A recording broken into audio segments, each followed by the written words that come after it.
Hello guys, Mejo FK.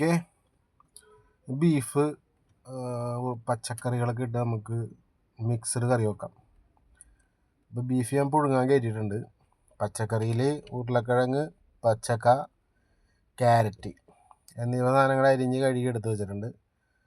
പാത്രം വെച്ച് അതിലേക്ക് വെളിച്ചെണ്ണ ഒഴിച്ച് ചൂടായി കഴിഞ്ഞപ്പോഴേക്കും നമ്മുടെ അരിഞ്ഞ് വെച്ചേക്കണ തക്കാളി ഒരെണ്ണം, സവാള ഒരെണ്ണം, വെളുത്തുള്ളി, ഇഞ്ചി ആവശ്യത്തിന് എന്ന് പറയുമ്പോഴേക്കും ഒരു ഇഞ്ചി നീളമുള്ള ഇഞ്ചി, വെളുത്തുള്ളി ഒരു 6 അല്ലി, അത് നമുക്ക് മൂടി വെച്ചെടുക്കുമ്പോഴേക്കും അത് വാടി വരും.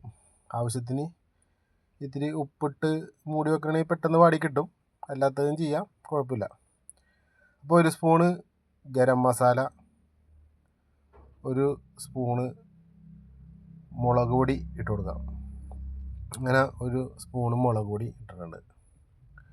മുളക് പൊടിയും ഗരം മസാലയും കൂടെ അതിൽ കിടന്ന് നല്ലോണം മൂക്കട്ടെ.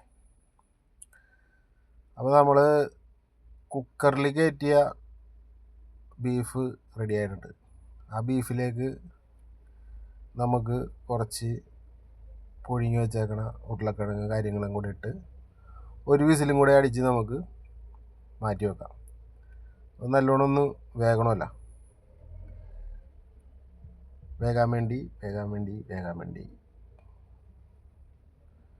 അങ്ങനെ സംഭവം. കുക്കറ് അടപ്പ് നമ്മൾ ഓഫ് ചെയ്ത് ഗ്യാസ് നമുക്ക് പെട്ടെന്ന് കളയണമായിരിക്കും നല്ലത്, കുക്കറിൻ്റെ അകത്തുള്ളത്. കാരണം വേറൊന്നുമില്ല, സെറ്റ് കൂടിപ്പോവും, ചിലപ്പോൾ വെന്ത് പോയാലോ, നോക്കിയെടുക്കണമല്ലോ വേവ്. അപ്പോൾ നമ്മുടെ മിക്സഡ് ബീഫ് കറി റെഡി ആയിട്ടുണ്ട്. അപ്പോൾ ഇതുപോലെ എല്ലാവരും ട്രൈ ചെയ്യുക. വീഡിയോ ഇഷ്ടപ്പെട്ട് ലൈക്ക് ചെയ്യുക.